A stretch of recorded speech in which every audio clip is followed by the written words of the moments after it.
Hey there friends, welcome back to the channel. My name's Volks and today I have a camera review for you. A very special camera review because today I am reviewing the Franke Heidecke Rolleicord 5B Type 2. One of the last Rolleicord models ever produced by the company. So let's head back to the studio. I can give you a bit of a background on the camera, give you a tour and show you some functions, and I will meet you back here. The history of Rollei is a long and complex one, but let's start at the beginning, and another major European camera maker, Voigtlander. Here, a production manager by the name of Reinhold Heidecke had just had his idea for a twin-lens roll film camera shot down by his bosses. He instead went to his good friend and colleague, Paul Franke. Franke, being a financier, loved the idea, and the two of them decided to go into business together. Between Heidecke's engineering prowess and Franke's savvy as a financier, the new firm weathered the financial instability that plagued the interwar Germany of the Weimar Republic. And in 1929, despite the global financial meltdown, introduced the Rollleiflex, a precision-engineered, Zeiss optics-equipped twin-lens reflex camera based around the 117 roll film format. But it still produced your standard 6x6 negative size. This, of course, was later updated to the more modern 120 film format.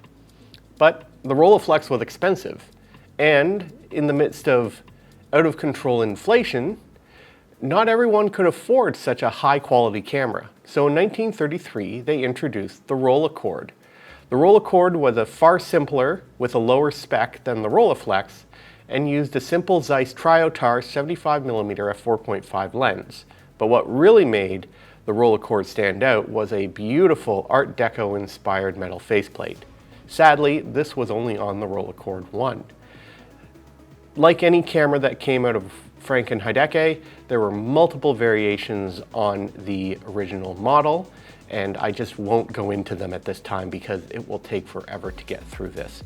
But either way, this camera used a simple red window. This was updated with the Rolleicord 1A, which added automatic frame spacing, but you still needed that red window to help get your roll film to frame 1.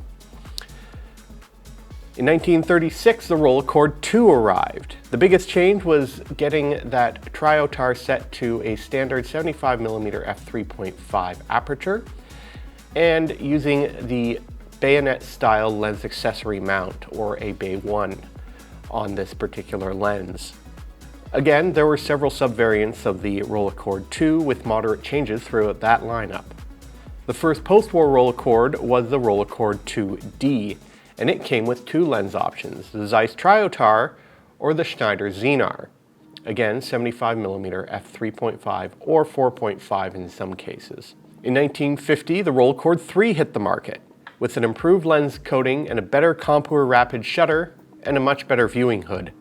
The Rolleicord 3 also completely eliminated the need for that red window. Instead, you would line up a start arrow on your frame to a mark inside the camera and wind away to frame 1, making loading film so much easier and the camera itself much more light-tight, especially with modern panchromatic films. By 1953, the Rolleicord 4 arrived, and the 4 was the first one that set only the Schneider Xenar lens as the optical option for the Rolleicord line. The Model 4 was short-lived and was replaced in 1954 by the Rolleicord 5. The Rolleicord 5 added a memo holder to the focusing knob and a self-timer. In 1957, the 5A moved the focusing knob's position from the right side of the camera to the left side of the camera so that you wouldn't get confused with your film advanced knob.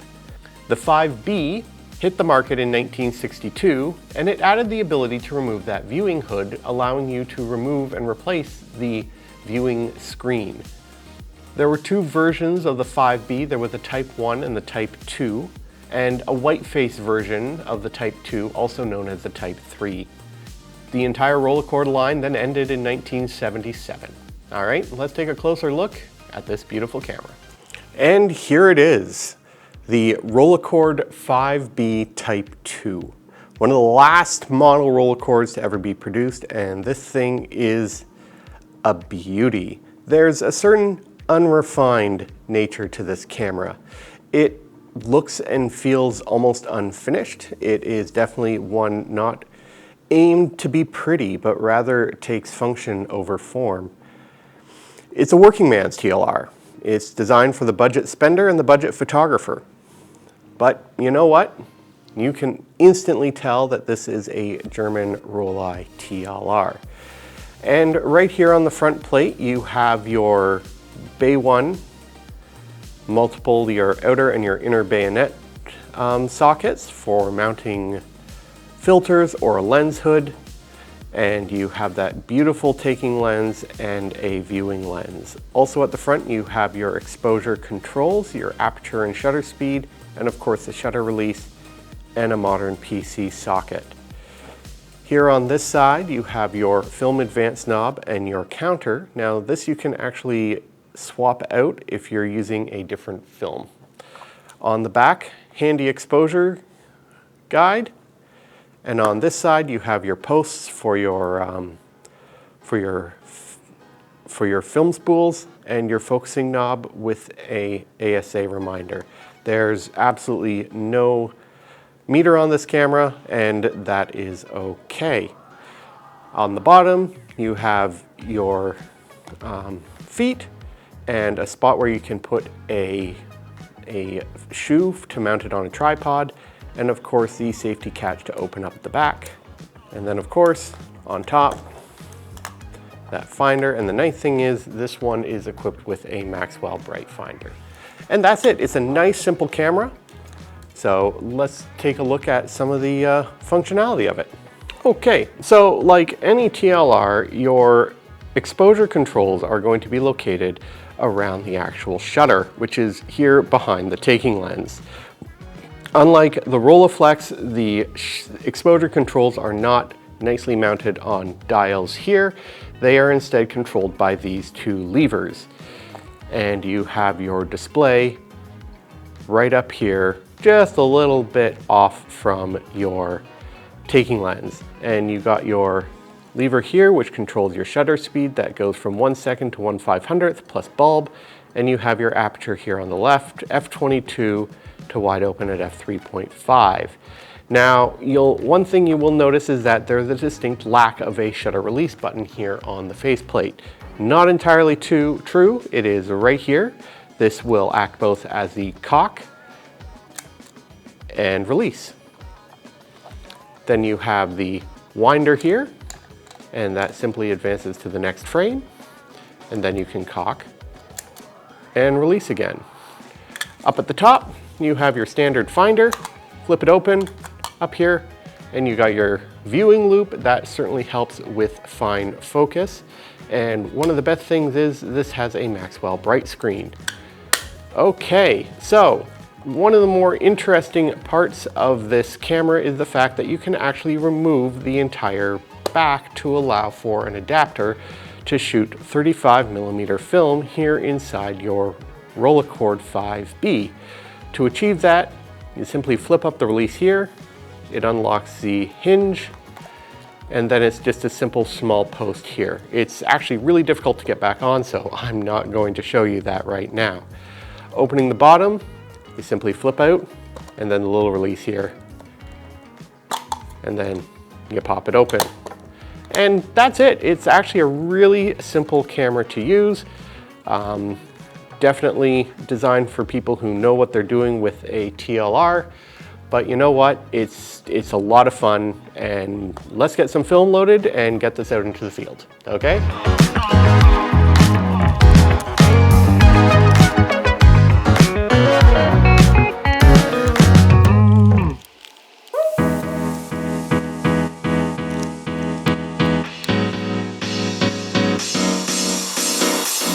Okay, so today I'm here in Oakville, Ontario at the beautiful Gairloch Gardens. I have the Rolleicord 5B Type 2 loaded with Cosmo Photo Mono 100, which I'm going to be developing in Zone Imaging's 510 Pyro.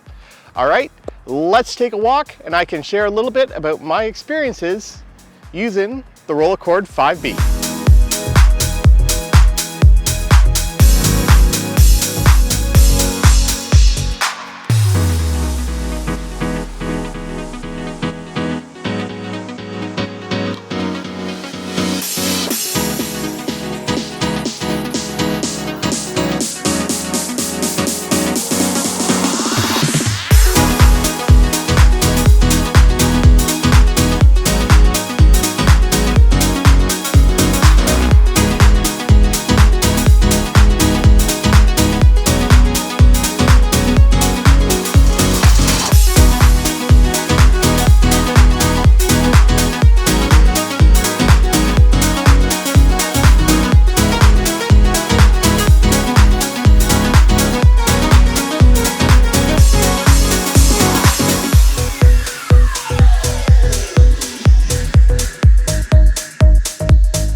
If you're comparing a Rolleicord and a Rollleiflex when it comes to usability, you're comparing apples to oranges. While on the surface, the two cameras appear to operate in the same manner as each other, the two cameras are from different era, even though they were made within the same time frame. The 5B, like all other Rolleicords, have no integral light meter, but don't let that stop you. A good external meter, such as the Ravenni Labs handheld incident meter or spot meter, is an excellent companion for your Rolleicord. Your camera controls are well placed and easily accessible, but it's a good idea to use both your hands when operating the camera. There is a bit of a dance because it doesn't have cock on wind.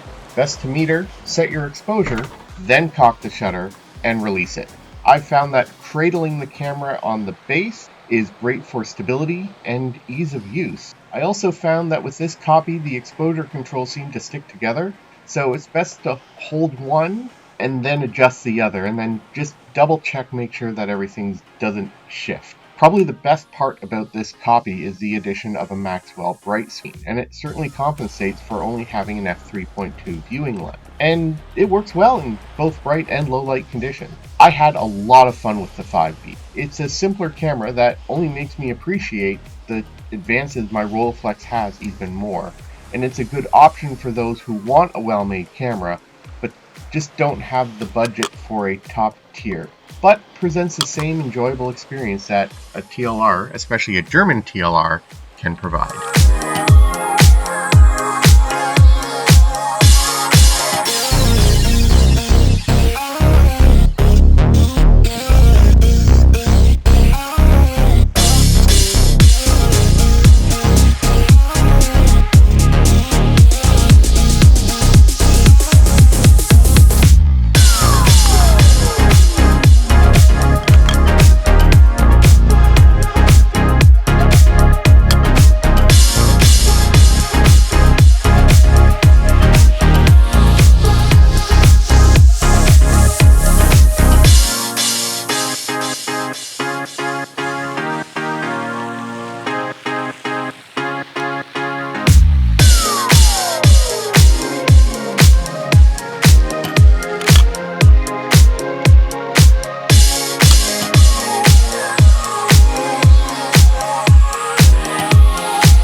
And there we have it, all 12 frames shot. Now, what always set the Rollei TLRs apart from their contemporaries were the optics. But the Rolleiflex and the Rolleicord were for completely different markets. So they each have completely different optics. But that doesn't mean that these lenses are bad. So let's go back to the studio and I can tell you a little bit more about what I think are fantastic lenses for what this camera is. And then I'll see you back here in a few. So as I mentioned earlier, the original design for the Rolleicord came with a Carl Zeiss Triotar lens. This is a 3-element lens design, but in the post-war, Zeiss optics were difficult to source due to the fact that Jena, where they were based, was in the Soviet zone of control. So it took a bit for them to establish a new optical factory in the Allied zone of control. So Franke Heidecke turned to Schneider Kreuznach to supply a Xenar lens for this camera. Again, it would be rated at 75 millimeters and originally was f4.5, but later versions went with an f3.5 version of the lens. The Xenar lenses is based on the Tessar design, or a 4-element and 3-group lens construction, a very classic design that produces amazing images. And one interesting note, a lot of people who use their Rolleicords for portraiture prefer the Triotar 3-element design over the Xenar Tessar based formula.